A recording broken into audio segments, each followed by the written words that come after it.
First, agenda item 1, apologies.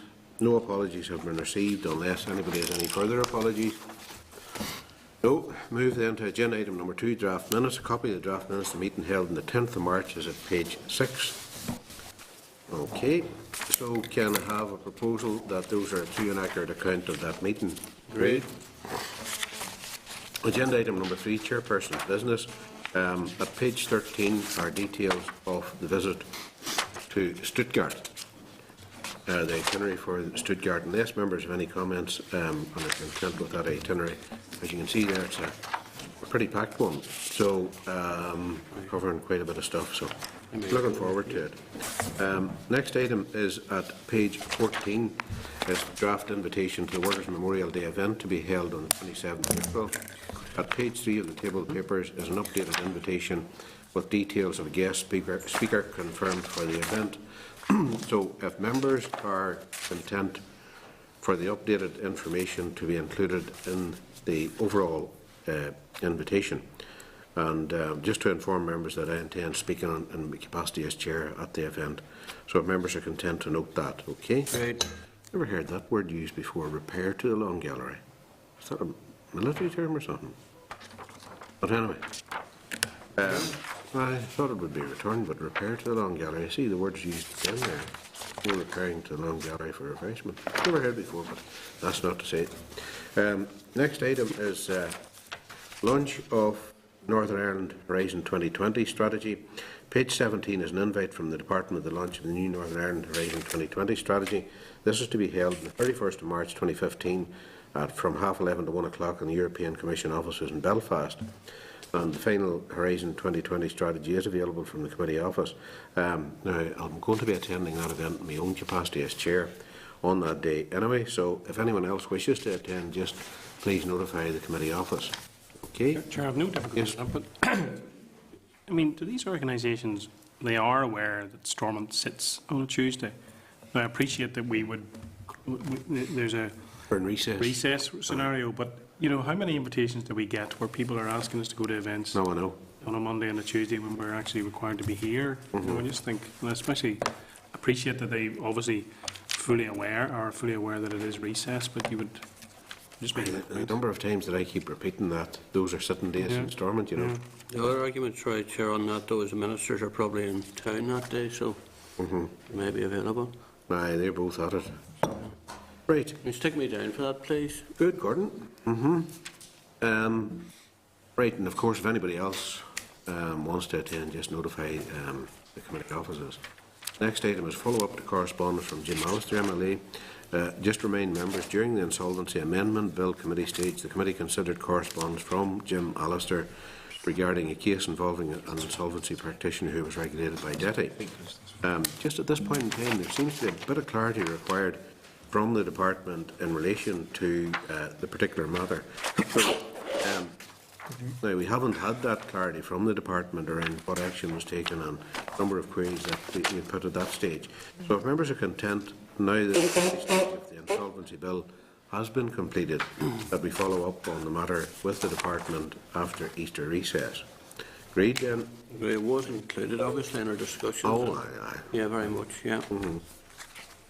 And just on that, the outcomes of that, Jim, I wonder, was Jim Allister kept informed? Just, I'm sure he was anyway, but as to what happened at committee stage and all those events. He was, Chair. The committee agreed to keep him informed. That's good enough. Okay. Next item is agenda item number 4. An oral briefing from DETI and the Ulster University Economic Policy Unit on air connectivity study, economic assessment of the impact of air passenger duty. We have papers with us today on the departmental briefing at page 55, a letter from the Minister which had previously been tabled at the meeting on the 3rd of March, that's at page 59. The report on air connectivity in Northern Ireland, also tabled at the meeting of 3rd of March, page 61. A written submission from Belfast International Airport to the committee's inquiry, page 128. And with us here today, briefing the committee, is Mr. Diarmuid McLean, Head of DETI Economic Policy Division, Mr. John Sims, Head of DETI Access and Agri-Food Branch, DETI, and Mr. Gareth Hetherington, Associate Director Ulster University Economic Policy Unit. So you're all very welcome indeed, and thanks very much for being with us.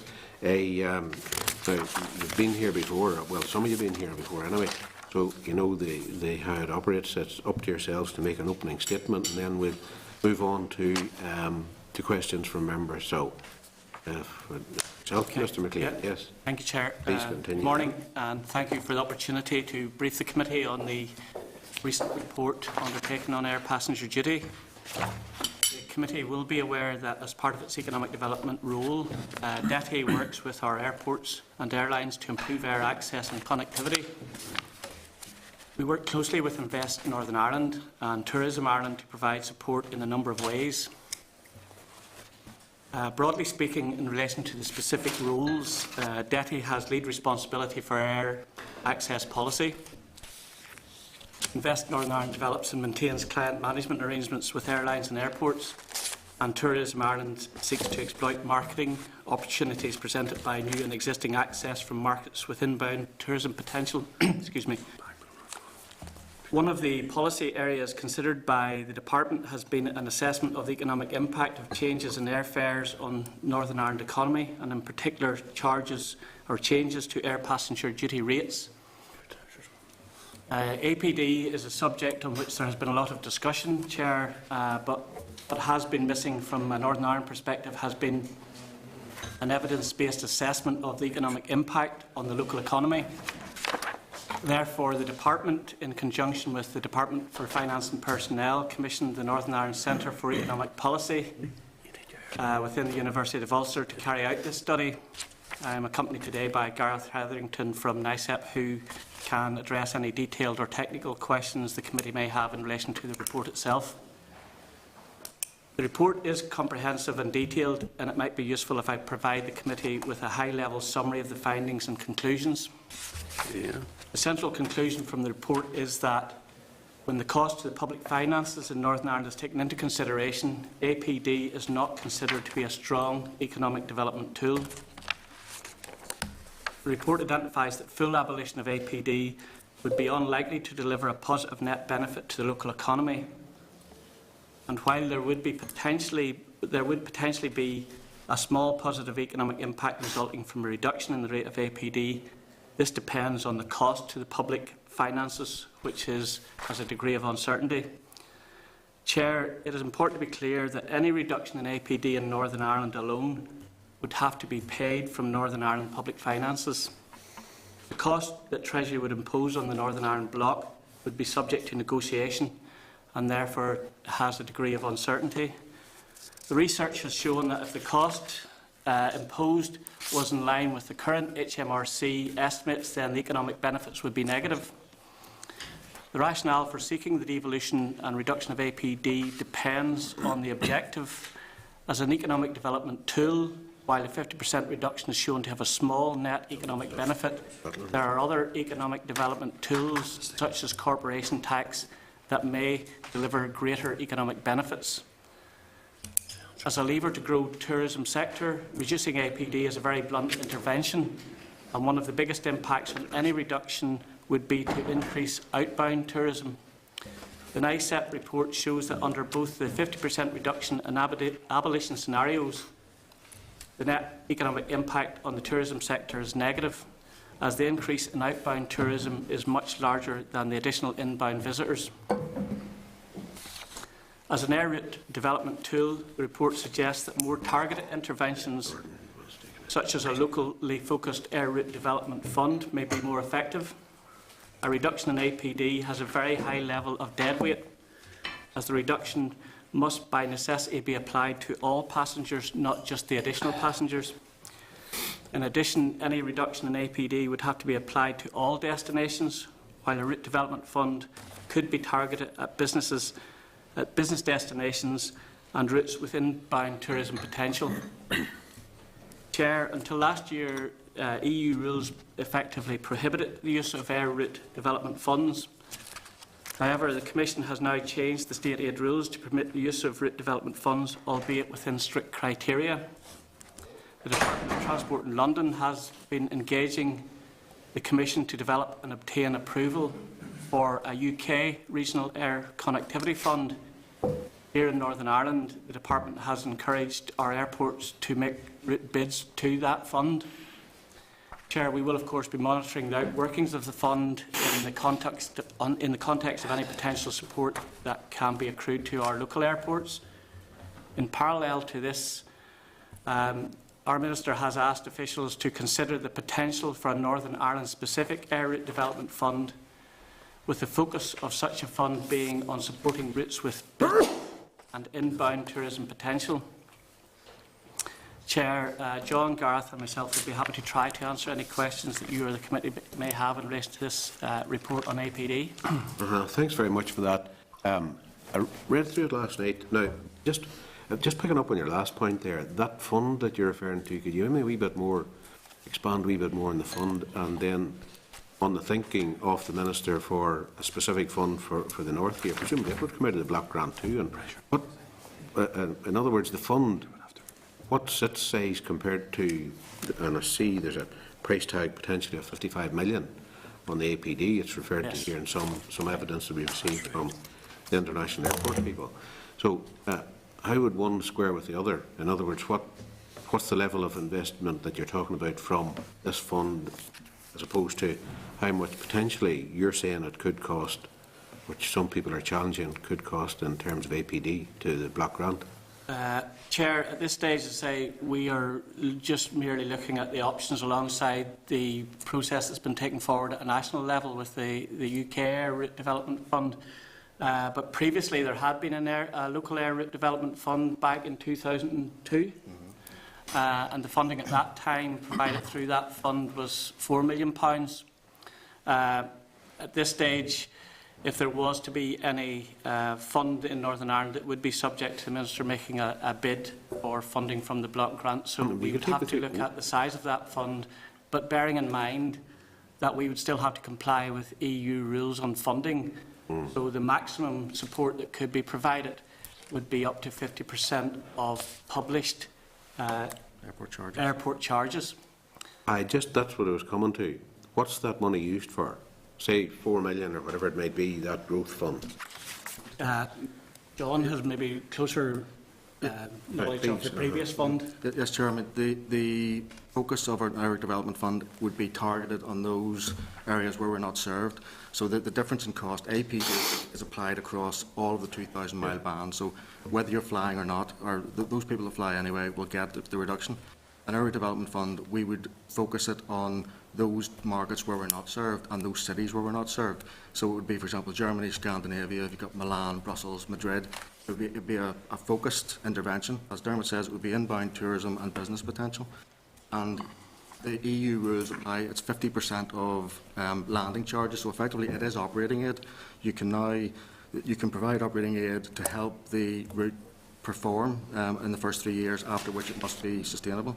So it's where you get the difference in figures. To get rid of APD for all of the 2,000-mile band means you're applying it to everyone, whether they're flying or not, whereas the fund gives us the ability to focus our efforts.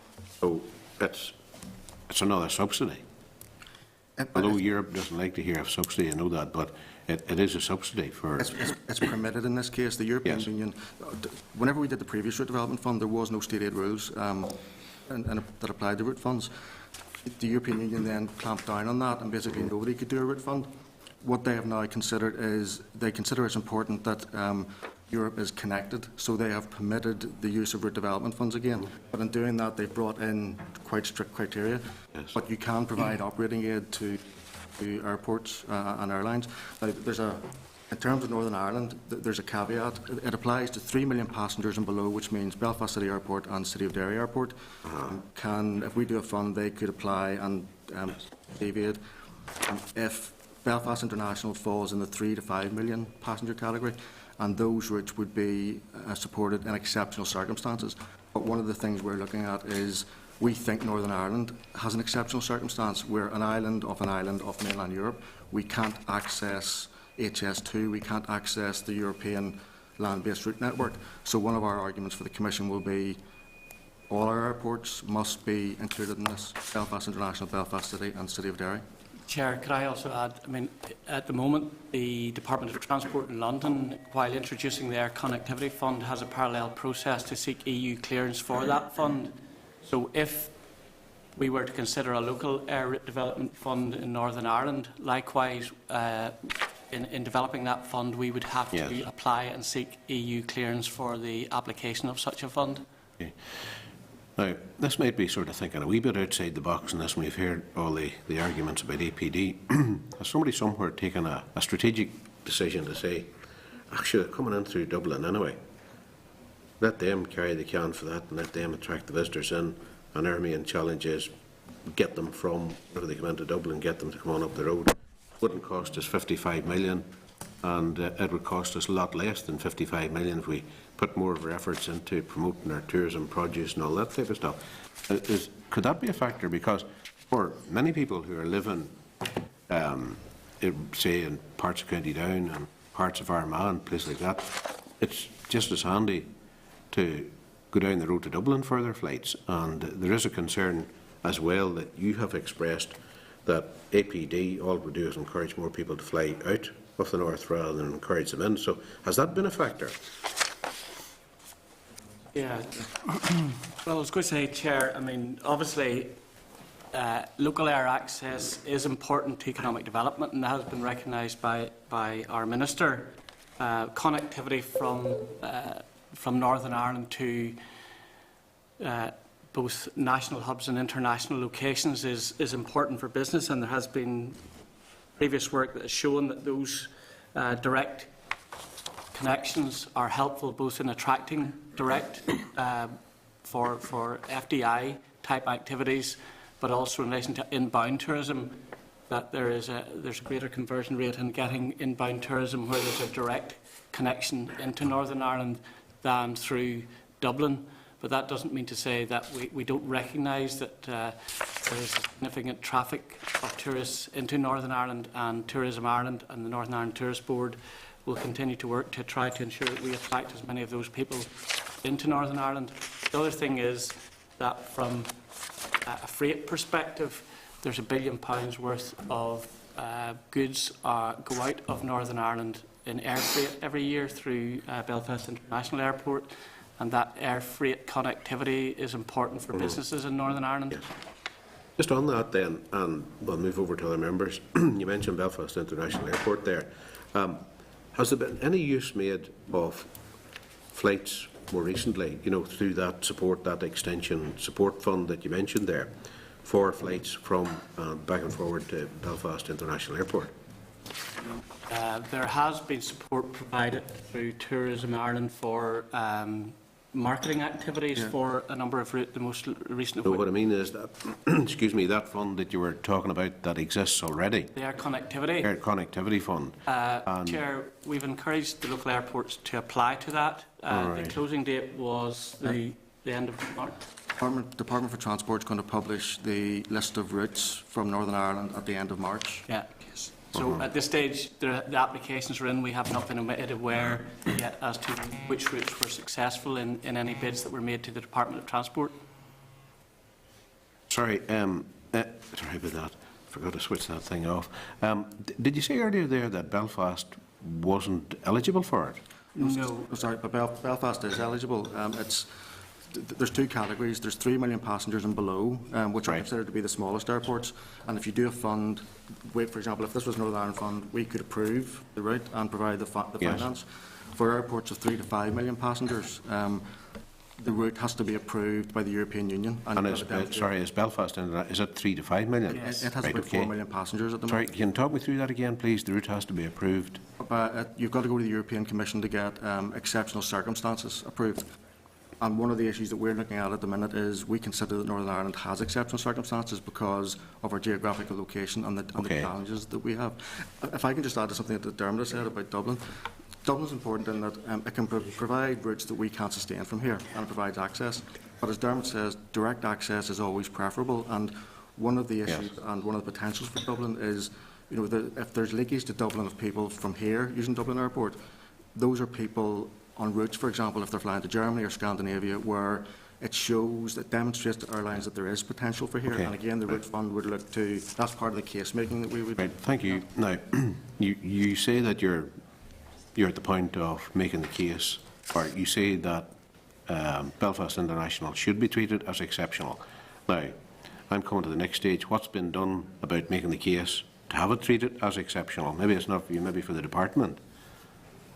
Well, Chair, at this stage, say we have been asked by the Minister to look into these issues. We will be looking at that over the coming months. But Right. at the end of the day, it would be incumbent upon us to put together the business case and to put together the framework for such a fund and make the case to Brussels as to why we believe that we could get approval. Aye. You're talking about making a business case for a specific local- fund for Northern Ireland. Yes, But Chair. I'm sort of, you're a wee bit ahead of me, that bit. What about making the business case then for the fund that already exists and Chair, getting approval from Europe for it? No, that's the Department of Transport. That's a UK-wide fund. Yes. The Department of Transport has already put in a case to the European Union in parallel with running a call for proposals. For Belfast International? No, for the UK as a whole, for approval of the UK as a whole.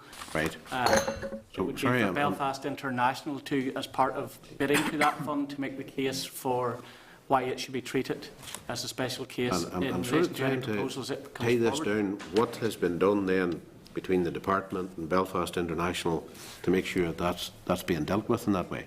In other words, who's tying up the loose ends to make sure that's done? In terms Is of it the just left to the airport to do all that? No, or- in terms of the UK fund, we met with all the airports and encouraged them to apply with airlines to the fund and to offer our support for that. One of the issues potentially that Belfast International may have found, and you might be getting feedback, is that airlines, the way the fund works at the minute, the UK fund, it's airlines that aid on this. So the airports support the airlines. We have offered our support to all the airports in this. We need to see how the UK fund is working for Northern Ireland, and if there have been issues, for example, if Belfast International has found it hard to partner with airlines, for example, we need to look at those lessons and see how we can do this for Northern Ireland. And there are a number of areas that we've identified about how we might make a Northern Ireland fund work better. But our view on the Northern Ireland Fund is it has to apply to all airports, Belfast International, Belfast City and the City of Derry Airport. It applies to all of them equally. It's not going to be a silver bullet. I mean, this is a route fund does not underwrite the cost of a route for 3 years. It provides 50% of airport charges, but it can be enough to incentivise some routes into the places that we're looking to go to. But it's not a blank cheque, and it's not easy money that way. There are European rules around it. What we will need to do is see how we make the fund work for Northern Ireland and our circumstances. Okay, right, thank you. Mr. Dunn, Gordon. Thanks very much, gentlemen. I think a number of the issues have been addressed, but in your report you talk about reducing APD increases the number of passengers. However, in order to achieve this increase, the passenger numbers of all passengers receive a tax reduction. So, would that not be a positive aspect to it, to increase the, significantly increase the number of passengers? Is that not what we're about? And maybe ask Gareth, who's led on this, to comment. Thank you, Dermot. Yeah, I mean, one of the things that we clearly recognise in the report is the quite significant increase in passenger numbers forecast as a result of either a reduction or abolition in APD. So it's approximately 8% increase in passenger numbers if we were to have APD, and approximately 12% increase in passenger numbers if we were to abolish it. Now, those additional passengers, that rate decreases over time.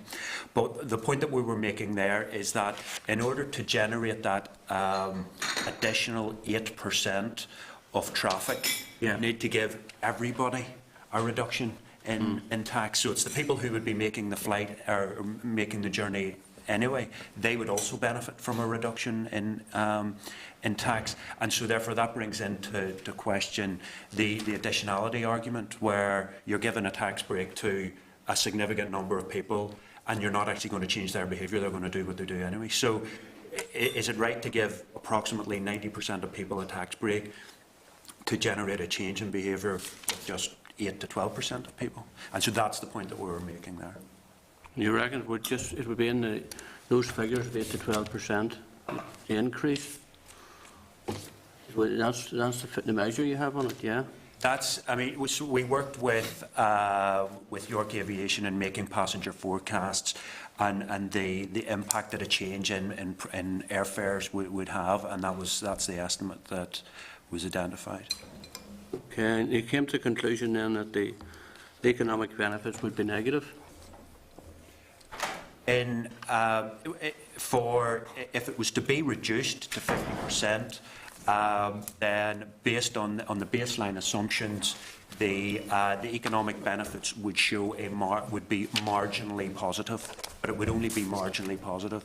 And I think that there are a number of risks associated around the achievement of those benefits that we felt, and I think this is why we used the wording, there isn't a strong case for a reduction or abolition of APD to be made.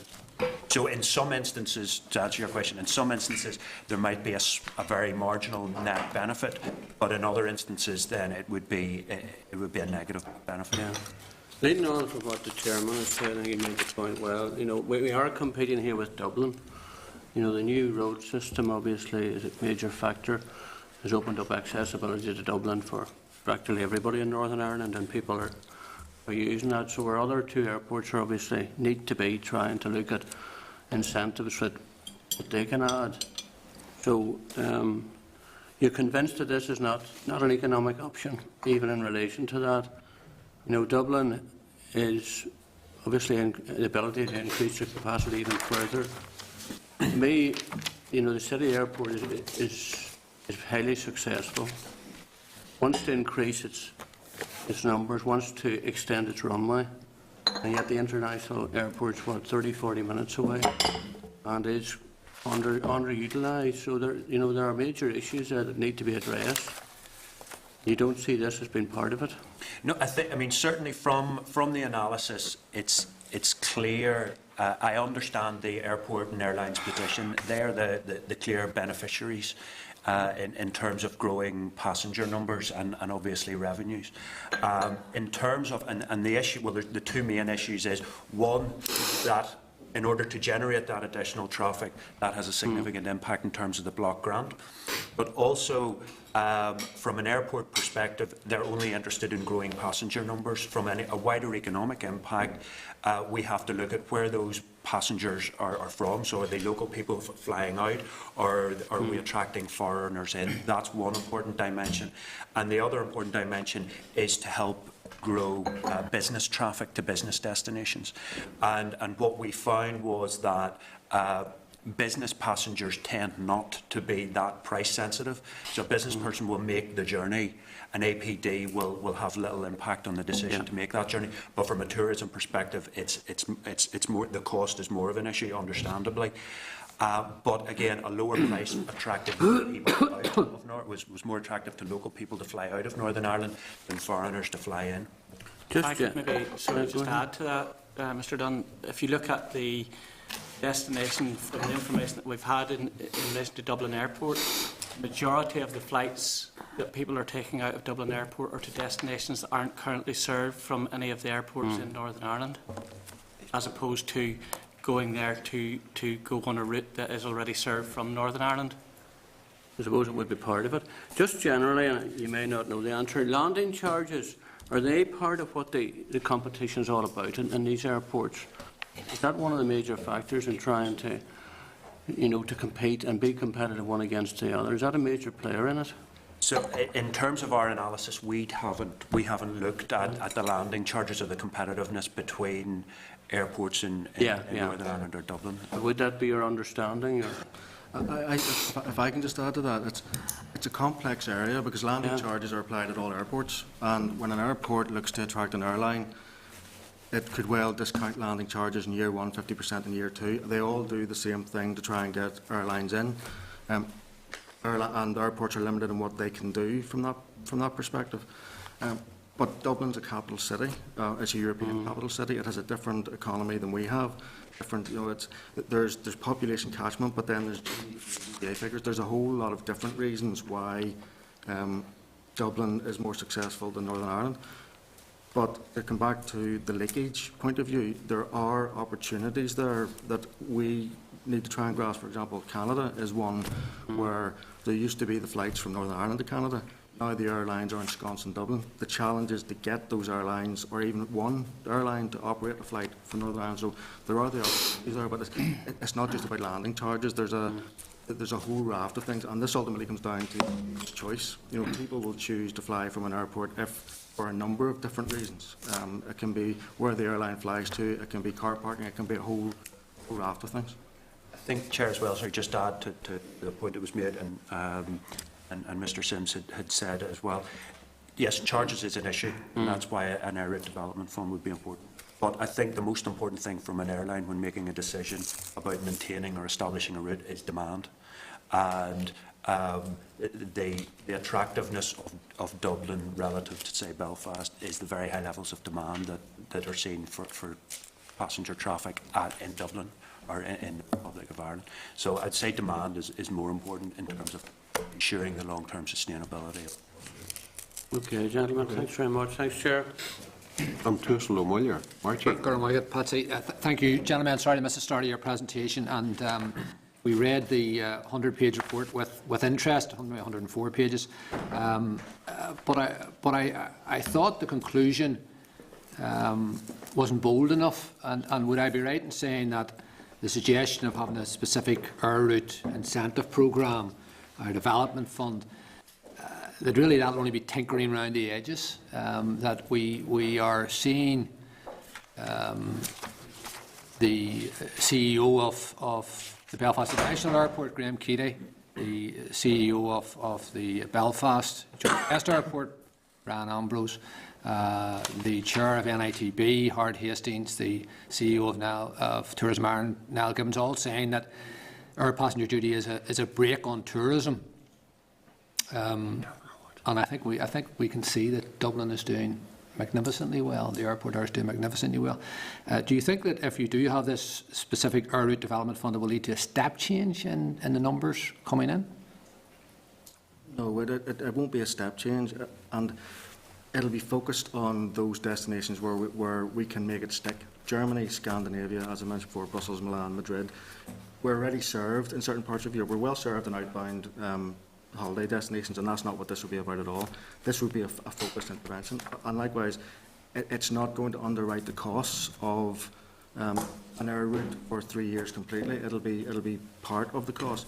It will very much be a partnership approach with the airport and the airline and Tourism Ireland, all working together to see how we can make this work. We're not looking to be Dublin. We're looking to have our share, effectively, and it's the targeted intervention that the route fund provides. And I suppose your point about the conclusions of the report, what the report in fact says is if we didn't have to pay for APD, we would have a 12% increase in passenger numbers. We would be to the benefit of £55–60 million. But the way Treasury work, we would have to pay for that, and if we have to pay for it... Well, it's not clear. It says here the negotiation would have to take place. It's not clear what the price of that would be if we didn't have our passenger duty. Is that not correct?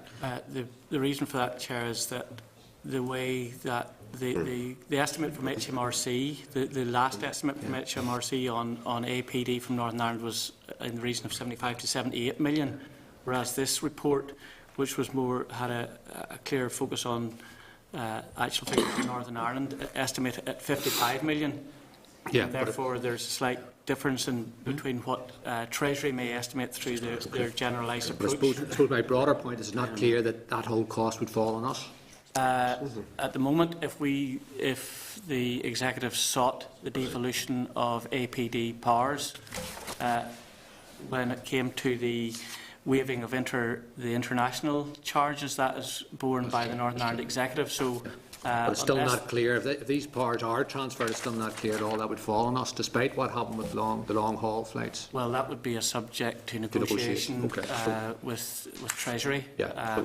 But my point is, Chair, that the conclusion of the report is that all that cost would fall on us, and I think that's a matter of negotiation. I think APD is a classic tax, which is great for London, not so good for Belfast. Would you agree with that?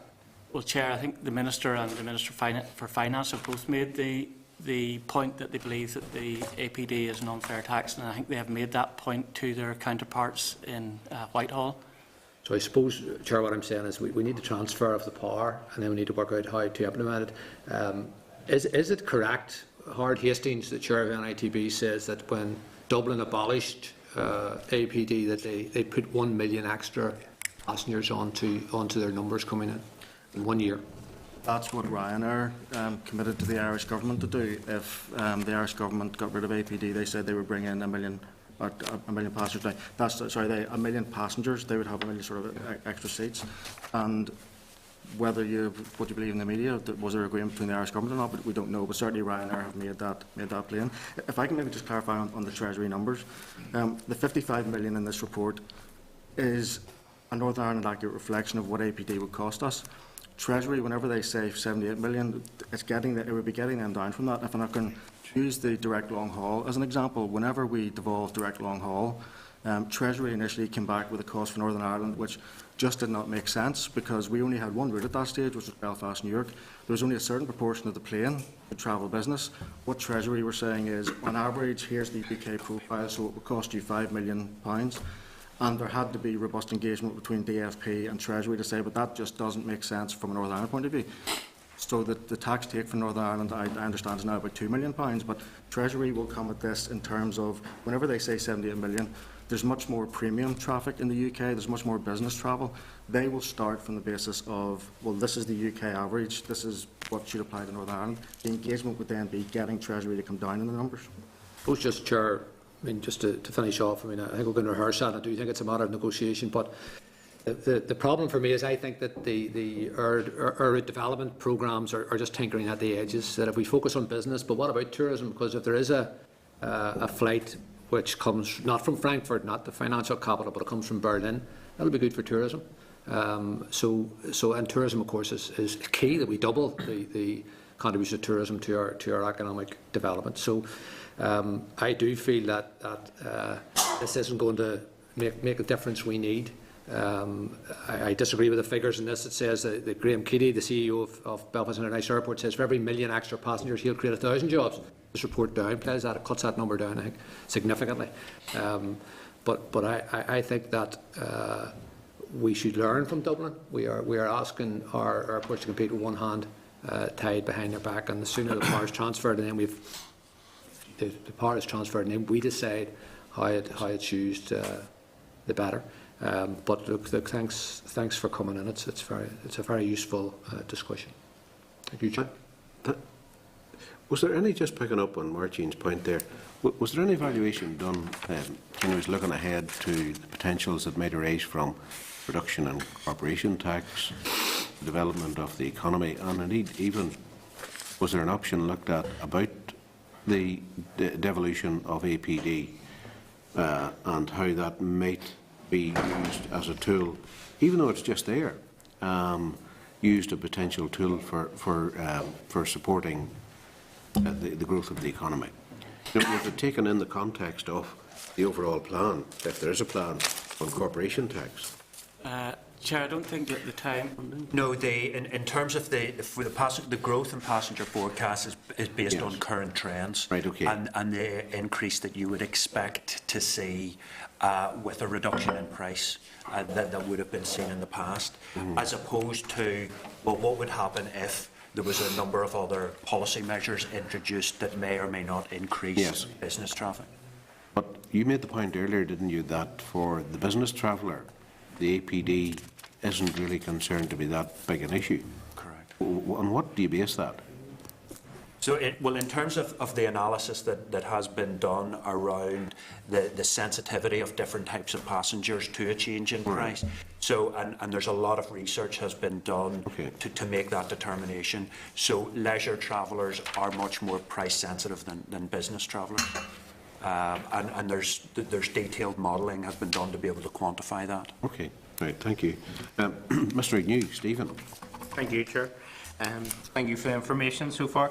Just to kind of drill into some of the aspects of the report, I think it was mentioned, wasn't sure if you were saying for 100% reduction in our passenger duty, if it was 50%, but that ultimately there'd be more outbound passengers as a result than inbound. Do we define outbound passengers purely negatively when we're doing calculations, or is there a positive element of our citizens being able to travel? Yeah, so, right, well, there are two aspects. In the first instance, so outbound travellers are assumed to be people from Northern Ireland and the Republic of Ireland. I think so going overseas. Now, they go overseas for two reasons. One is either for tourism purposes or business purposes. They both deliver significant benefits in terms of job creation in the airports and the airlines. There is also quite a significant impact of foreign tourism in the local market in terms of people going to spend money before they go on holiday. And also another important aspect of outbound traffic is on the business side and the impact that has in helping to generate business. And so there's been some benefits identified and included in the analysis around the economic impact of outbound business travel. So it's certainly not as simple as inbound viewed outbound. No. So, and in that regard, though, then the overall benefit of an inbound passenger is higher, I'm assuming, when all things It taken would be, in. yes, because an outbound leisure traveller, that's a tourism import. Yeah. Effectively, so that's a negative. So you want to be attracting more people in, both tourism and business people. Business out is also good, but outbound tourism has social benefits. It makes a place nicer, Northern Ireland a nicer place to live, but there's an economic cost to that. And then we also said about, or the report also says about, essentially cutting our passenger duty. You give a tax break to people who would travel anyway. Is that cost? Is that seen purely as a cost, I suppose? And I'm just thinking, again, if somebody's travelling here and they've more money in their pockets, can they spend more in the local economy? Within the analysis as well, from a tax perspective, there's the reduction that we've included to the block grant, the estimated reduction to the block grant, but we've also included what we call an income effect, which is if you're not taxed, if you don't have to pay your £13 on your flight out, you're better off to the tune of £13. So there's an income effect has also been included. Now the income effect benefit is also only included in respect of people from Northern Ireland, because obviously there are foreigners who would benefit from not having to pay APD, but that doesn't necessarily benefit the local economies. So there's a positive aspect there too. Okay, that's excellent. That's me, Chair. Thank you. Okay, thanks, Stephen. Mr. Humphrey, William. Thanks, Chair. Thank you very much, gentlemen, for your presentation. Can I ask, in your respective opinions, do you believe that corporation tax being devolved at the level it's being talked about is a game changer in terms of air travel for Northern Ireland? It would certainly, obviously, in the longer term, it would have to be seen just exactly. Obviously, a corporation tax is seen as a key driver for increasing potential foreign direct investment into Northern Ireland and driving up private sector jobs. So, on a corollary with that, we would probably expect to see some increase in business travel to and from Northern Ireland if there were direct linkages to those countries who were investing in Northern Ireland. If I could just add to that, I think that the important thing from an FDI perspective is that we have linkages to business destinations, and that's part of the thinking around the Air Route Development Fund is to develop those business destination linkages. Do you see it purely as business? Do you? The corporation tax? You know, the benefit that would be in terms of air travel of a lower corporation tax? It would be primarily a business benefit, yes. Can I ask then, just in terms of I mean, we've all been on flights to places like Tenerife where we see largely the people we are travelling out with or the people we're travelling back with, and many of those flights are, I appreciate, packaged and chartered flights, but in terms of the point you were making about filling the flights coming back, the flights that will go to Amsterdam or go to Paris or wherever, so that we get folk coming back to be tourists here in Northern Ireland. I think a Visit Britain statistic is that 21% of people travel because of music, and obviously we have a very vibrant, in this city, very vibrant music tradition. over 50% of tourists are cultural tourists, and we have varied cultural and traditions here that are now seen as a plus and not a weakness, and that is a positive. The difficulty is, though, in terms of getting people to come to Northern Ireland. You know, in many of the flights that internationally go out, particularly to the European Union, they're going to holiday destinations for our people to be the tourists. Now, is the key to filling the flights or increasing the number of people coming back on those flights, the return flight to Belfast, to not to sell Northern Ireland in a joined-up way? In other words, if there's a flight, for instance, I know the Minister's working hard, and if there's a flight to Germany, you know, people come to, a lot of people come from the Germanic countries and the Scandinavian countries to Northern Ireland for fishing. So do we, in Tourism Ireland, Tourism Northern Ireland, Invest Northern Ireland, he joined up, assault, if you can use that, in terms of, in a positive way, in terms of getting people to come here and market this place as a tourist destination for the niches that will benefit places like those countries that are interested in fishing, other cities that will be interested in regions that will be interested in golf, for example. If I can maybe just pass comment on it. Whenever you have a route, and say for example, we'll take Germany or parts of Italy where we're not served, or Scandinavia, it's a given that there will be a certain number of people on that plane that will be Northern Ireland people. They will be people flying out on holiday. There will be people flying out in business. It doesn't take sometimes that many inbound tourists on a plane to make the economic impact argument for us, where, for example, European visitors tend to spend £200, £300 on their trip. So that you will always have, for a route to be successful, you have to have a certain proportion of the plane filled with Northern Ireland people. It's maxing the number of people that are coming in, and that's where, whenever Tourism Ireland does cooperative marketing activity, it's very much based on the destination and making Northern Ireland attractive to people coming in. And what we're looking to do is have, between DETI, Tourism Ireland and InvestNI are now bringing a sort of business expertise to this area, and we would very much see, and working with the airports and airlines, that joined-up approach. Tourism Ireland look at the inbound tourism potential. InvestNI can be there to support the airports with sort of the business arguments. It's that package that is maybe what you're talking about. There's nowhere route has a straightforward profile and a straightforward answer. And Chair, if I could just add, I mean, that's particularly one of the reasons why the Minister has asked, in looking at a potential local air route development, that we focus on business destination and potential inward tourism locations to specifically, as opposed to outbound sun destinations from Northern Ireland, and focus more on business destinations and inbound tourism. And can I just finally ask that the Minister talked yesterday in terms of Northern Ireland being marketed internationally at Tourism Ireland, about standout for Northern Ireland, and I mean that's something which I have raised with the Minister before and do have concerns about.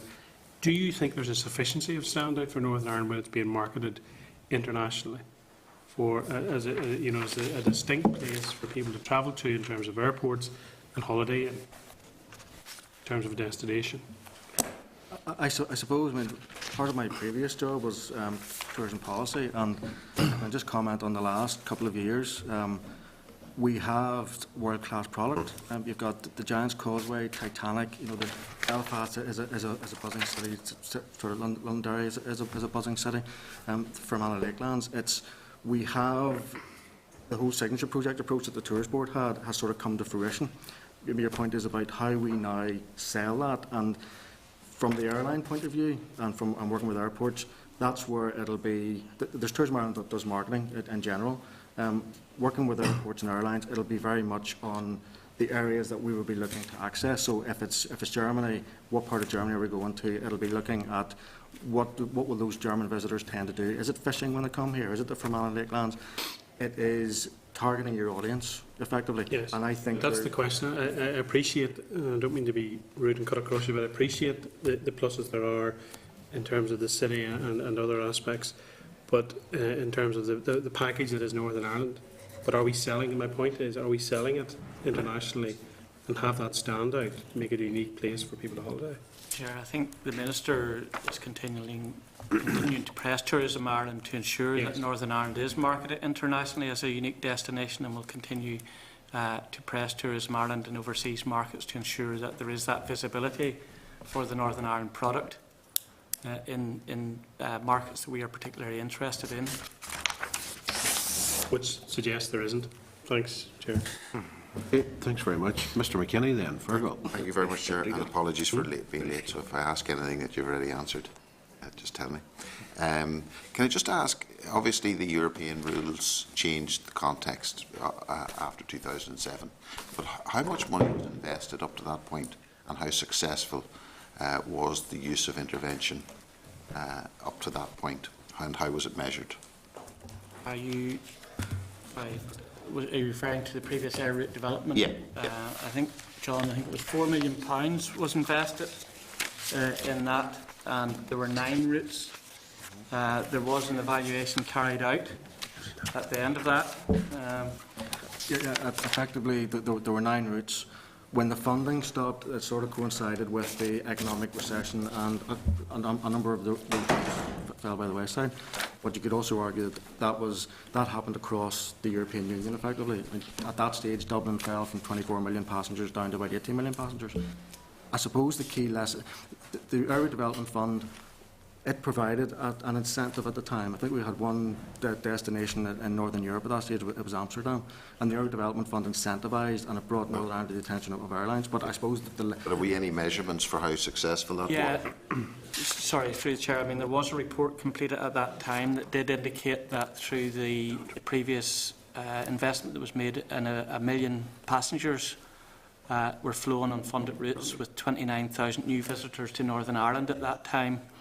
The new visitor spend was estimated to be 12.5 million, resulting from that investment that was made. 207 new jobs had been created in the aviation industry. So there was a quantitative... A small investment had a big return.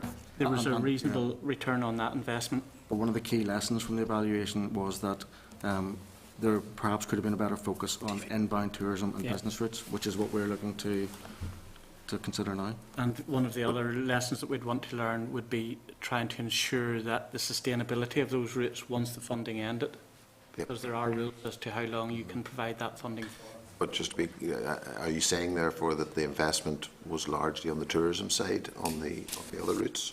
That mostly the impact there? No, well, at that stage you had the Belfast-New York, which was probably the most significant one. But one of the issues with a new area development fund is it'll be intra-European, so it's, those sorts of long-haul routes wouldn't be eligible in this. But if you consider Belfast-New York, for example, New York Stock Exchange quoted the Belfast-New York route as one of the main reasons that they located here. So it was, and it has its 10th anniversary this year. So it was a key change. Paris again was one of the ones that was introduced, and it's still there, and it's an important destination. I don't say concerned, but I'm slightly worried whenever you talk about that Dublin is there and achieving, and that we'll always be lesser. And I know that you've done in the analysis projections across years to come about growth. But does that take into account that we must shift off a 66% reliance on the public sector, a 30% private sector? In other words, are you bringing into your calculations the fact that if Northern Ireland is going to really be successful, that it's going to have to shift its and transform its economy? Have you brought that into the figures?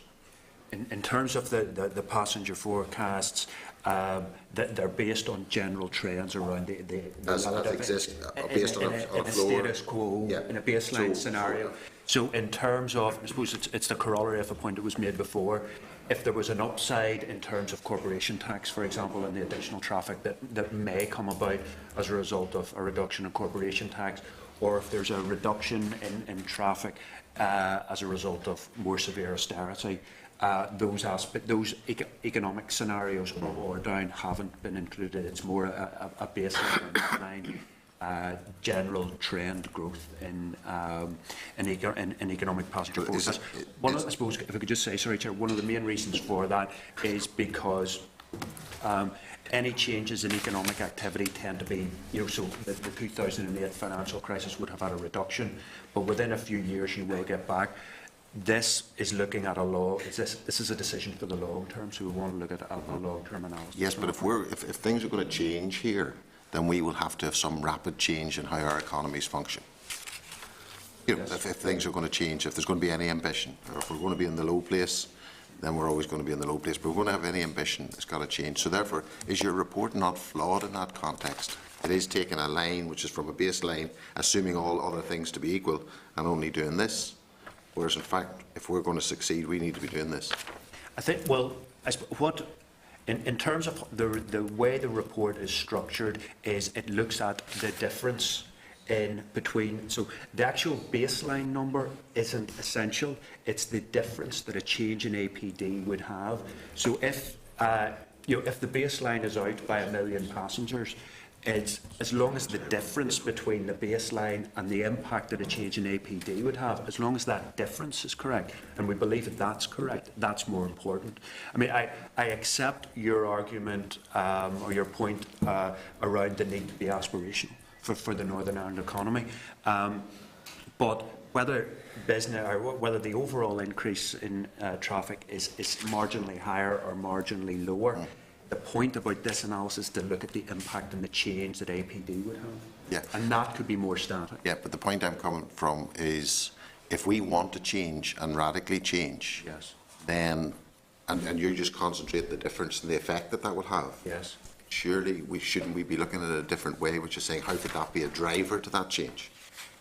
Correct, which is why we are not, we don't think there was a particularly strong case in terms of removal of APD, and in order to facilitate that change we need to focus on attracting foreign direct investment, establishing business routes and inbound tourism. So that aspirational point points towards a more targeted strategy than the blanket reduction in APD across the board, which certainly the evidence that we looked at would suggest an increase in outbound tourism primarily, rather than generating economic activity in Northern Ireland. Okay, thank you, Chair. Thank you. Why would that be the case that it has done that, or you're projecting that it's doing that here, while it obviously didn't do that in the south? We're projecting that it will increase outbound. Well, increase outbound, and their figures, their facts say that it increased the inbound. Mr. Hastings did say, if you compare with our nearest neighbour in the Republic of Ireland, in the 2 years since they abolished air passenger duty, they've seen arrivals grow by 1.9 million passengers. That's not to say it would happen to that extent for us, but the size of the prize is enormous. Why should it be so different just a few miles up the road? We don't. Or a few miles down the road. We don't argue that there will be an increase in inbound tourists. We're not saying that there won't be an increase in inbound tourists, and that figure, and I can't speak to the Dublin figure, but that sounds like that's their estimation of the increase in inbound tourism. With the ongoing reduction in and the abolition of the APD in Dublin, there will also have been an outflow, and that number isn't provided in that analysis. Chair, if I could a lot add of whom to are that. from the north anyway. So, Chair, if I could add, I mean, even if you look at the Dublin figures, the Dublin figures have not, for their flow through their airport, have not gone back to the levels that they were in 2008. So to a certain extent there was a drop in the economic recession in that time. So part of the rebound may be due to the recovering economy in the south. So it's hard to know exactly how much of those are outbound or inbound. I think as well, there has, and I haven't done the analysis in terms of the numbers in flying out of Dublin, but there was quite a significant play made in terms of the growth in passenger following the abolition. Now, the abolition actually wasn't, it was more a headline than a big deal in terms of from a financial perspective, because APD, the last rate of APD was only €3. So therefore, the final reduction that led to the abolition wasn't from a 15 or 20 euro flight, it was only €3. So I think that there's been a lot made in terms of growth in passenger traffic, and attributing it to this, what was in effect a €3 reduction in the cost of airfares. Interesting. Okay. Well, thanks very much, gentlemen, for presenting to us today and for your work so far. Okay. Thank you. Chair. Thank you, Chair. All right. Clearly we've answered here today, so there's a full record been kept of the proceedings as well. Now, can we move then to agenda item number 5, which is briefing from Assembly Research on the business survey, the headline results. The research paper is at page 134. The briefing committee today is Aidan Stennett. So, Aidan, read through the report and thanks for gathering it all together for us, but also I'm pleasantly surprised there at the level of engagement with the committee. Some 223 businesses did engage with us and provide us with that detail, and that's good because you're starting with a good base from which to work and a good level of detail. So if you want to take us through the headline findings, Aidan, please, and then we can have just a bit of a Q&A session. I know this is going to feed into our events later on, but it's useful just to hear what people are saying. Yes, sure. As you say, we had 223 responses, and the results of the survey was at the minute they fall into two categories. The first providing a picture of the types of businesses who respond, and the second category gives us the perceptions of the respondents' opinions of the various economic drivers we asked them to comment on. So, just quickly, the results tell us the following about the types of businesses who responded to the surveys. They were primarily micro businesses and SMEs. Majority were from the service sector. They came from across the 12 council areas, that's the new council areas, although the largest proportion of respondents came from North Down and Ards, followed by Belfast City. Very focused. We asked the businesses whether they fell within one of the 5 matrix sectors outlined in the economic strategy, and the majority did not. That's 80.3% came from another category, and that was things like retail, business services, the creative industries, engineering, financial services, tourism, transport, and social enterprises. So it's a wide variety of businesses responding. 50% of respondents had a Northern Ireland presence only, meaning that 49.8% of respondents had some sort of presence outside Northern Ireland, and a total of 20% had a presence beyond the UK and the Republic of Ireland. 90.1% of respondents were Northern Ireland companies, meaning that only 9.9% were identified themselves as inward investors. These companies came from places like GB, ROI, the US, Australia, Denmark, France, Switzerland, and the Middle East. Just over half of respondents stated that they did not export, meaning that 48% were exporting businesses. A quarter of respondents exported to GB and/or the Republic of Ireland. 15.7% exported worldwide, while 4.9% exported to EU markets. And just under half the respondents, that's 49.3%, stated that they did not wish to expand their export base in the future, which by contrast means 50.7% stated that they wish to expand their base, and that 22% would like to expand into GB and or the ROI, 19.3% would like to expand their export base worldwide, and 6.7% wish to expand into the EU.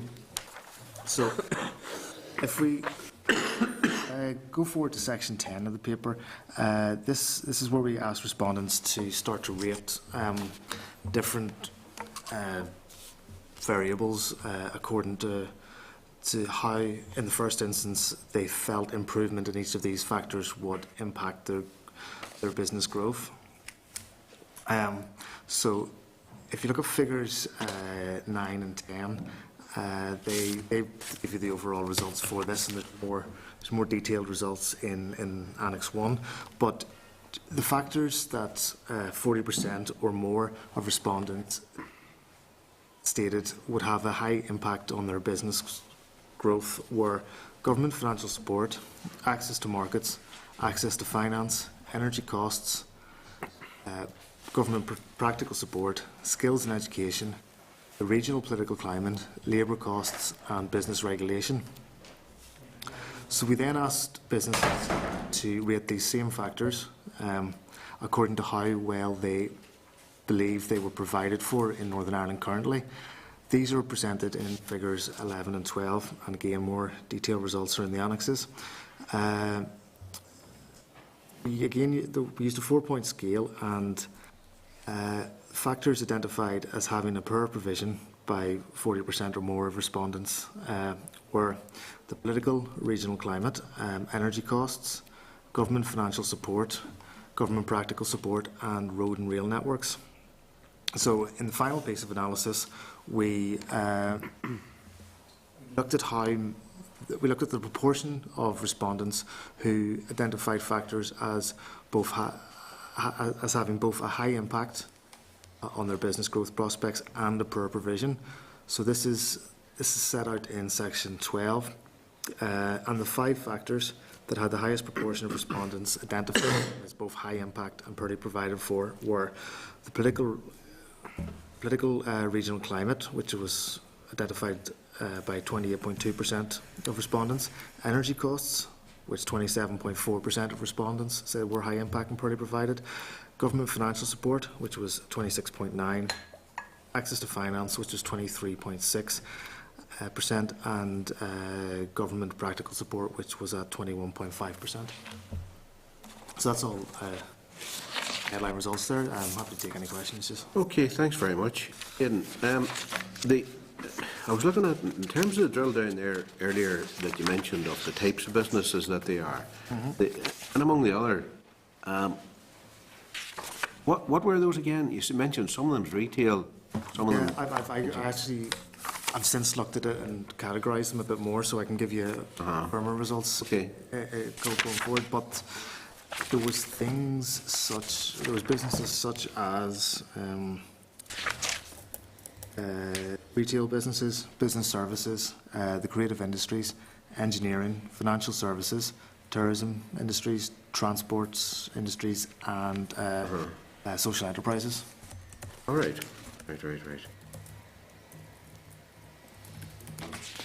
In terms of, were there any indications through this here, were there many of these, given that a lot of them are micro businesses, right? Were there many of these that were indicating that any reduction in the corporation tax levels might be an issue for them positively?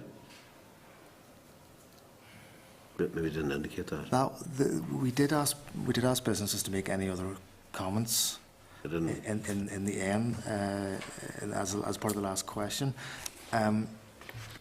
I think I'd have to go back to that just to confirm, but I think there was at least one comment from a business. I'm assuming it would be an SME or a micro business, saying that more has to be done to support SMEs as well as increasing the corporation tax rate. Okay, that's grand. Anyone else want to ask Aidan while we're here? I know this. I think it's fantastic that we got that sort of response. I'm just slightly concerned that the responses have come from other at the rate of 80.3% as opposed to those that would be in the where's the figure? The economic strategy sectors. I think that's just something to bit concern. It's all good information, but I know we're short of time. But are we getting as complete a picture as we need to get?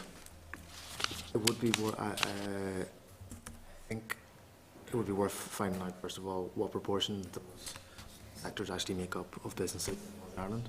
Yes. To see how that corresponds, which is it is just sort of headline analysis. No, I understand that. I know the objective exercise. Yeah, but a lot more of this will emerge at our stakeholder event. Yeah.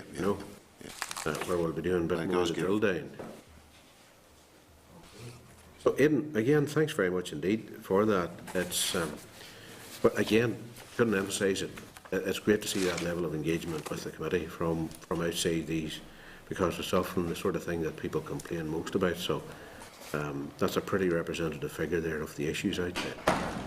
But so thank you anyway. Thanks, sir. Okay.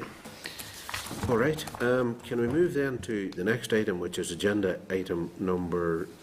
Sorry, if I could say that research paper, just to get the committee's approval to include that in the evidence for the inquiry.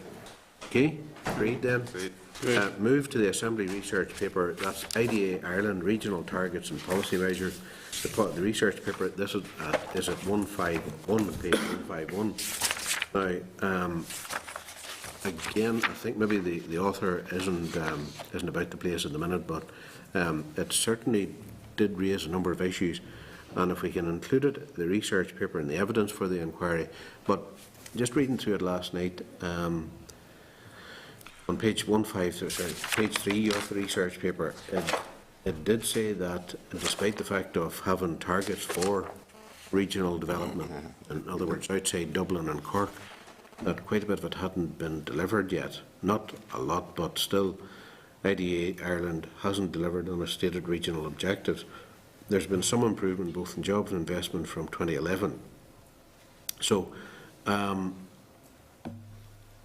wondering, have we been able to determine or ascertain, or is there any way of doing that, as to why that's the case? I'm sure somebody down below in Dublin is sitting, or maybe there even is a bit of work done, which is establishing what is the case and why it's not the case. We just look at the 2010, 2014 and 2015 to 2019 targets there for the different regions.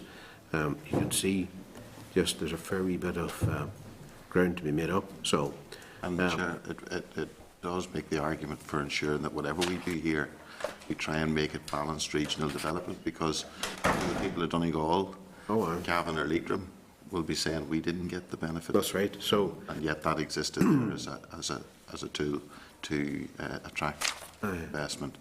But if we're going to take any of these initiatives, we have to make sure that that the benefit gets spread as best as possible, or if it can't get spread, that other mechanisms be used to encourage employment. Couldn't disagree. So, are we content to see if there is any or has been any work done through IDA as to why we probably could speculate why infrastructure not in place, maybe the power grid not in place, all those types of things. But to see if there's any actual factual stuff that can help us in our work and our inquiry. So, agreed to do that then. Right. And just in the meantime, if members are content both to include the research paper and the evidence for the inquiry, and to forward it, these papers, the research papers that we've mentioned so far, to the department as well. Okay? Agreed? Agreed. Now, matters raising then, agenda item number 7. There are 6 items listed in the index, which is at page 159, and they continue from page 160 onwards. Now, the Credit Unions and Industrial Provident Societies Bill. Now, we have some correspondence there from the Irish League of Credit Union. We just have tabled there today from the Ulster Federation. The members should have all got copies of that one from the Ulster Federation there from Mr. Gordon Smith. The correspondence is in response to the DETI paper which the committee had forwarded to the organisations for comment. The DETI paper provided at page 161 for members' information had addressed the committee's recommendation to the department regarding its proposals on the issue of corporate accounts in the bill. The department's proposal is to maintain its original policy proposal not to permit an unincorporated group to be a member of a credit union in its own right, but to allow an individual to join on behalf of an unincorporated group. To this will be added the facility to allow the transfer of rights and liabilities from one representative of the organisation to another. Now, can we just have a wee view at what... There's a couple of issues been raised here. One is that one about the unincorporated associations as member of credit unions. As you can see from the correspondence there, the Irish League of Credit Unions reservations in regard to the proposed treatment of unincorporated associations and that. So do members have a view on that? The second thing is the Ulster League have brought forward something there about the unincorporated entities can join a credit union in the name of an individual. They have concerns about that, but as well as that, they want to put on record their concerns with this approach, particularly where the Financial Services Compensation Scheme becomes involved. And they have concerns there that the FSC will make checks payable to an individual, and it could present some opportunities for fraud. Now, given that that is an issue, the Financial Services Compensation Scheme, it's not one that we have an input into, insofar as it's a Westminster issue. But I think it would be useful to get clarification from the department just as to how, or if that concern has been raised with them, how they have addressed it or sought to address it with Westminster. Would members be happy enough with that approach with the Treasury? Now, the second issue here, it's a different variation of the same issue. While the Irish League of Credit Unions are saying, while we do have reservation in relation to the proposed treatment of unincorporated, we understand the reason for the proposed policy being suggested by DETI and are satisfied with the suggested approach being adopted at this time in order to move the legislation forward. And they say they're not been, really hung up on it. They're saying there might be an opportunity to discuss it further on. So I think probably the best thing is to get clarity around that issue that's raised by the Ulster League. And at this stage, the Irish League Credit Union seem to be pretty not going to die in the ditch over it, unless I'm reading that letter wrong. So are members happy enough that we get clarification from the department around the key aspects of the concerns raised by the Ulster Federation there? Right. Okay. Thank you. And content to forward the Irish League Credit Union and the Ulster Federation Credit Union correspondence to the department and ask them for their responses on it. Agreed then? Okay. Now, next item, fracking on the North Coast. It's page 167 is correspondence from an individual regarding fracking on the North Coast. I sent this to a lot of people.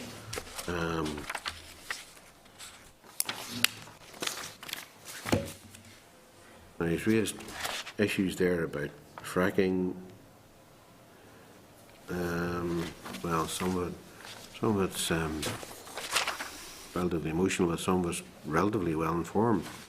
So, I don't think, did he give us a name, did he at all, Jim? I think, Chair, it came from an individual rather than a particular group. Yes, in this case. So,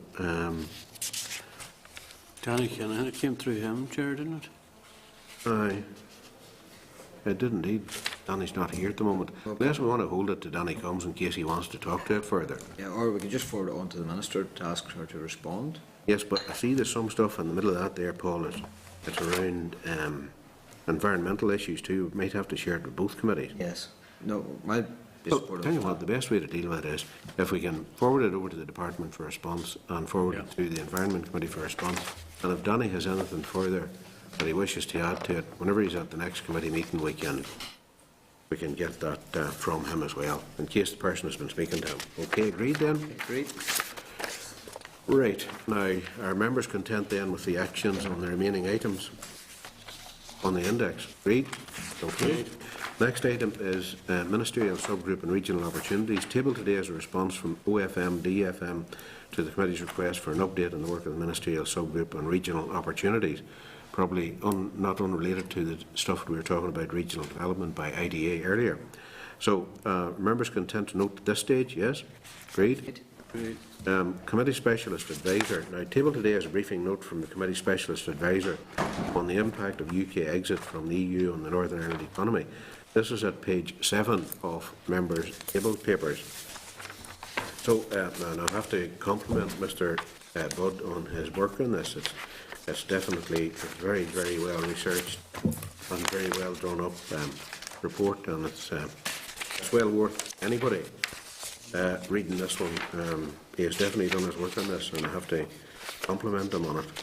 Very well done. So, now, So are members content to include it in the papers for the inquiry as it covers some of the points which relate to reduced corporation tax? Agreed? Great, yeah. Agreed.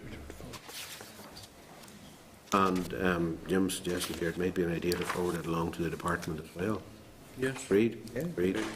Okay, now just in regard to the committee specialist advisor, I know we've been extended here by a year, so are members content that we ask Mr. Budd to continue with his services to the committee as our specialist advisor for a year? Are we agreed on that? Because those of us that were here at the time, whenever we had some bother getting a specialist advisor, and we spent a good part of, I'm sure, 6 months or more trying to get one hoped out. So we have a pretty good guy here in this. So are members content that we offer to extend the contract with him for another 12 months, or sorry, for the duration of the mandate? Great. Yeah, great. Agreed? More or less. Yes. Thank you. Now, agenda item number 8, that's written submissions into our inquiry into economic growth and job creation in a reduced tax environment. This begins at page 174 of members' packs, and there's further submissions received by the Committee for the Inquiry.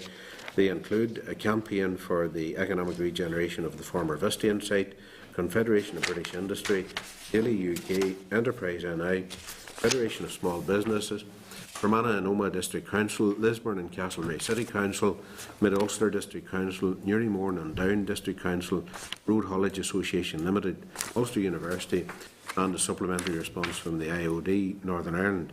Now, we did get earlier, and we talked about it as part of the air passenger duty stuff, there's a submission from Belfast International Airport that was included in those papers.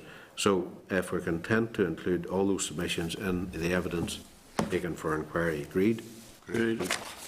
Agenda item number 9 is legislation SR 2015-80, the Employers' Liability Compulsory Insurance Amendment Regulations, Northern Ireland 2015. There's a covering note with the background and purpose of the rule at page 244. We did discuss this subject to negative resolution, but we did discuss this rule at SL1 stage at our meeting on the 17th of February and had no comment on the rule. The rules to come into operation on the 1st of April, and the Examiner of Statute Rules has no points to raise as regards technical scrutiny. So if members are content for the report to be published on the committee pages of the Assembly website and a link forwarded to all members. So, are members content with the SR? I have to put the question then that the Committee for Enterprise, Trade and Investment has considered SR 2015-80, the Employers' Liability Compulsory Insurance Amendment Regulations, Northern Ireland 2015, and has no objection to the rule. Agreed? Great. Agreed. Agenda item number 10 is legislation, the SL1 Renewables Obligation Order, Northern Ireland 2015. We have in the papers a cover note which includes the purpose of the rule at page 254, the SL1 at 255, and it's again subject to affirmative resolution. The proposed date of operation is the 1st of October 2015. This is the committee's opportunity to consider the policy set out in SL1, as it isn't possible to amend this once the rule has been made and laid in the Assembly Business Office. The committee forwarded the proposal to both NISTA and Action Renewables to receive comments on the proposals. However, they haven't responded. So I don't know whether that's a presumption on their part that maybe they're content with them or less unhappy than what they were previously. So if members are content with the policy implications of the proposed legislation. Agreed? Great. Agenda item number 11, legislation SL1 Energy Amendment Order, Northern Ireland 2015. Included in the papers is a cover note which explains the purpose of the rule. That's at page 260, and the SL1 at page 261.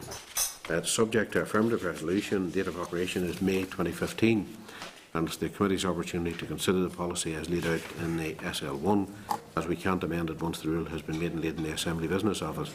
So are members content with the policy implications of the proposed legislation? Agreed? Great. Next item is a written briefing from DETI response to Electricity Policy Review Part 3. We have the Minister's response to the Policy Review Part 3 grid connections. That's at page 265.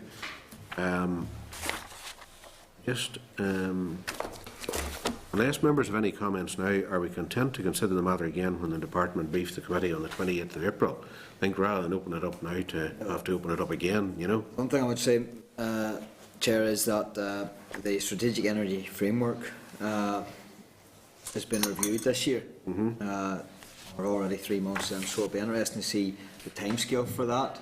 We can maybe forward on a question on the timescale of that, who will be consulted, and when the committee will be consulted. Okay. Grand Paul. Okay, yes, Danny. Thank you, Chair. Sorry to be late. Just so on that, I'm sure others have met with AES. I just think at some stage we should be looking at a sort of maybe even an informal discussion of where we're going on energy. Right, okay. Right. We'll have an opportunity to at least just discuss some of these with NI, even if they come in, but as well as that, do we have a date for the regulator yet, Jim? Yes, Chair, I think that's in the forward programme for after Easter, the 2nd or 3rd week back. Right, okay. They're hard to get hold of. What? It's hard to regulate. Oh, good, Courtney. Just on that, whilst we have requested the utility regulator come before us, and it is on a very, very important issue, have we set an agenda for the utility regulator, or it's coming No, line in that regard? I think there were a number of issues that we had intended. What we can do, I'll tell you what we'll do for both. Say the week or so beforehand, what we need to do is sit down and work through a number of issues, because there are issues out there. And rather than having the utility regulator up and have to bring her back again. It can be broad headline, because she'll know that she'll, more than anyone, she'll know the detail involved. But cost of energy, state of the grid, and I would add also the design of the ISEM, how it'll work. Okay. Right, and if any other members have anything other than want to add to that agenda, we'll be happy enough to accept. Okay, agreed then. Next item is agenda item number 13, written briefing from DETI, the Northern Ireland Broadband Improvement Project. A paper providing an update to Northern Ireland Broadband Improvement is page 289 of members' packs. Unless members have any comments, intent to include this paper in evidence for the inquiry. Agreed? Agreed. Next item is agenda item number 14, written briefing from DETI on access to finance. Now that's at page 292. So again, likewise, this is for inclusion in the papers for the inquiry. Agreed? Agreed. Okay, thank you. And agenda item number 15, written briefing from DETI, the Programme for Government 2011-15 delivery plans, progress at 30th December 2014. This is a progress report which covers October 2014 to December 2014. Now, unless members have any individual issues they wish to raise, are they content? Note. Read. Yeah. Read. Next item is the long-awaited written briefing from DETI, the Invest NI Commercial Property Research Grade A office space. We have departmental briefing papers, that's at page 342, and a copy of the report by RSM McClure Waters at page 347. Just reading forward there, it's paragraph 13 on page 343. The department's very blunt there as to what the reality is. It's becoming apparent that the Northern Ireland office market is reaching the point where it will be unable to offer variety and choice to either potential FDI or those companies with growth plans. It is likely there will be a supply issue in the short term at least. So I think it's stating the obvious, but at least it's good to see that they recognise it. I think it would be helpful if we had officials before us to discuss this, because it has really been that long a time in the making that we need to drill down into some of this and see just where we're going with it. Because it's one of the issues that has certainly been flagged up by me, the availability of grade A office accommodation. And really, if you're going to attract good industry here with corporation tax reductions, you want to make sure you have some place to put them. No. Can I also add, Chair, because this is a very important issue, and it will all be about the potential to grow. and all the barriers and obstacles that will prevent growth. And this is a very, very important issue. Can I also state that I think that we should be ready to invest in. Obviously, you'll know of the St Patrick's Barracks site, Ballymena, which is a mile from the main town centre and of very significant strategic importance to the town, borough and county Antrim. And I've been made aware last week that InvestNI did not have any interest in purchasing any of the site. Now, there is certainly InvestNI land around Ballymena which isn't occupied at present. Right. But I would also like to know just why they didn't show an interest and what was the rationale for it. They may have a reasonable answer. I would just like to know. I'd say, well, this gentleman here, Mr. McCullough, would be. Yeah. He's the property solutions guy, so I presume he would be before us. So anyway, we're agreed to have them up. Yeah, Chair, talk about this. I would support that. I would concur what you've said. There is a developing shortage of good grade A office space. Obviously, they want modern, purpose-built offices we're talking about here with all the modern facilities. So there are a number of options there as well. I think we need to consider that are in that paper. So one of them is talk about provision of finance to developers. Is one that I understand investors are looking closely at. So I think we need to get further information on this. Okay. Right. Any further presentation, Chairman? Yes. Well, we'll drill down into that whenever the department come before us. Okay. That's grand. Chair, can I suggest the department is in the briefing committee on the 21st of April as part of the inquiry, both the department and InvestNI. Yes. Would members be content to do it as part of that briefing? I think that would be very useful. That would enable the information to be included for the inquiry. And this is an invest report here? Yes. That would be very useful, tie the whole thing in, because you can't do it in isolation, really, you know. So, good. Thank you. Now, okay, move on then to agenda item number 17, consultation on the draft consumer protection strategy. That's at page 447. So, this is a consultation document on the utility regulations consumer protection strategy. So, if members are content to note this stage anyway. Great. Agreed. Next item is agenda item number 18, consultation on the transition from the Northern Ireland Renewables obligation to contracts for difference and grace periods. Papers for this item are at page 507 in members' pack. So again, it's out for consultation. So if members are content to receive a summary of responses following the consultation. Agreed? Great. And next agenda item is the outcome of consultation on proposal to revise and amend the reporting of injuries, diseases and dangerous occurrences regulations Northern Ireland 1997. So we have correspondence from the Minister regarding the outcome of the consultation at page 538. Just to advise members that because of lack of consensus on the original proposals coupled with budgetary constraints associated with any changes, the Minister has decided not to proceed with the proposed changes. I think that's probably, in light of the representation we received from particularly the trade unions, and that's good news. So, if we're content then to forward the summary to of the consultation responses to the Irish Congress of Trade Unions, the Royal Society for the Prevention of Accidents, and NIPSA, as they had raised the concerns with the committee in regard to those proposed amendments. What page is that, That's at page 538, Gordon. So it's okay. Oh yes, remember that? Aye, remember it. Yes. So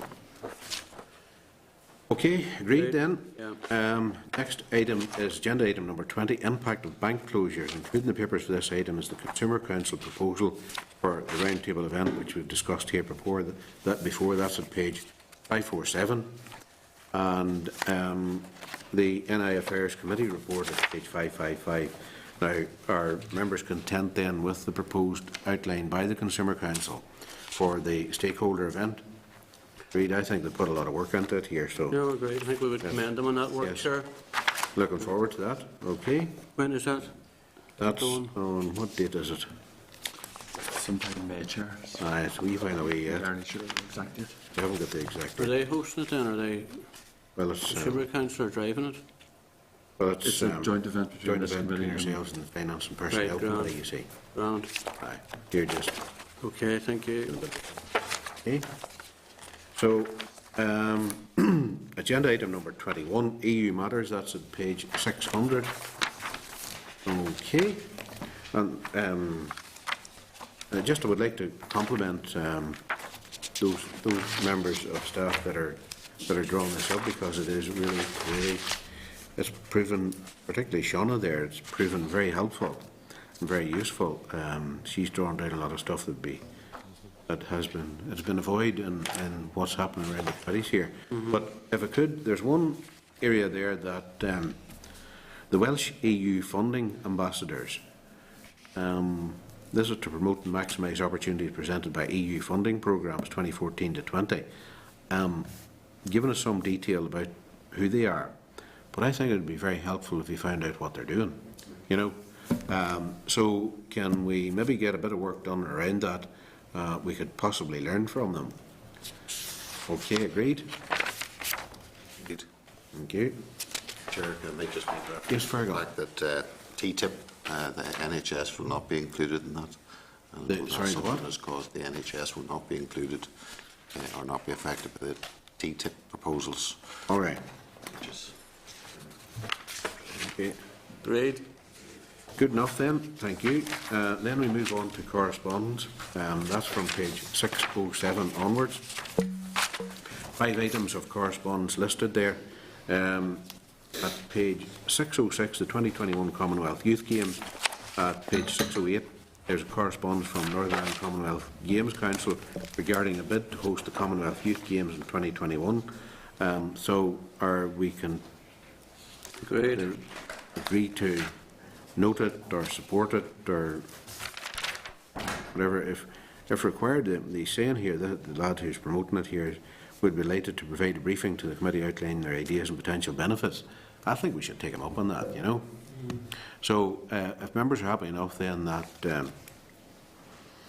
we have, if you like, an informal briefing from, if it can be arranged with Mr. Heatley there. Good job, yeah. And sit down, and those of us who wish to attend are welcome to attend, okay? Agreed? Now, remaining items on the index then, if members are content enough to note those. Agreed? Okay. And also tabled today is correspondence from the Minister regarding statements on the North-South Ministerial Council meetings in trade and business development and tourism sectors, which took place on the 5th of March. These are at page 23 of table papers. So those came up yesterday, and we were there to ask questions on them, just for noting. Now, also tabled today is correspondence from the Minister regarding the proposed implementation of electricity market reform in Northern Ireland. This is at page 31 of table papers. Okay.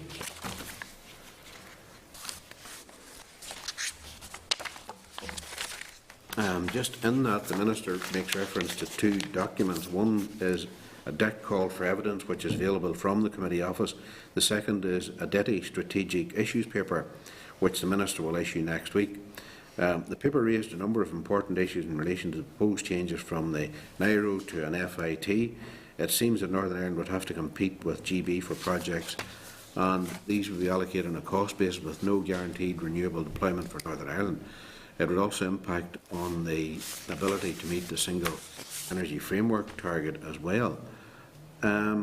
So there seems to be a number of issues which have arisen there. Funding available not cover the entire pipeline of projects, and so more expensive projects are unlikely to be supported. There's quite a few issues there. So are members content enough that we consider this in more detail when the consultation has been completed and the strategic energy issues paper is available? Have enough of that? Agreed. Agenda item number 23, the Forward Work Programme. The papers for this item include a copy of the committee's draft Forward Work Programme, which includes agreed oral briefings to date for the next term, correspondence from the Oireachtas Joint Committee on Transport and Communications, and they're basically, that was following on from our letter to them seeking a joint meeting.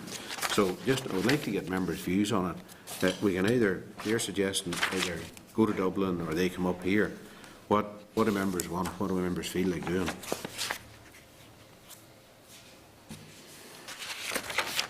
For the joint meeting? Have it here. First instance, we can have it here, and if there's a return, then we can do it down in Dublin. Okay, agreed then? Right, so, and content then for the committee office to work with the joint committee secretariat to organise that meeting. Great. Now, any other business, just there was a couple of items, and I'm going to say to Danny, just to explain them what we'd done in his issue. Hard to tie down. But, and just there's one thing to include is an apology from Megan Fearon there. Marcin did earlier. So, one other item just, and obviously we're all conscious of the 7th of May, but what if the members just, do we feel like having a meeting on the 5th of May? I myself personally don't think that'd be required here. You could settle it. You don't think you could settle If for you it? call the meeting, you might find that numbers wouldn't Don't think we would be for it. happen, so. So are we content then just to park the 5th of May meeting? Is there family business that day, Chair? I'm not sure, Gordon, whether the Assembly Business Committee has decided on that or not. No. And then the bank We're off the day holiday. before. That's right, yeah. You could see a pattern emerging here. Aye. So what do members want to do? I'm in your hands, like. I think we'll defer it, Chair. Right. Aye. General Fien, yes, Fergal, me too. Okay, we'll defer that meeting the 5th. Agreed. Now, date, time and place of the next meeting. The next committee meeting will take place on Tuesday the 14th of April in room 29 at 10 a.m. And then there will be a stakeholder event for the inquiry at 2 p.m. in the Long Gallery following that next meeting. So thanks very much, everybody. Well done, Chair. Sure.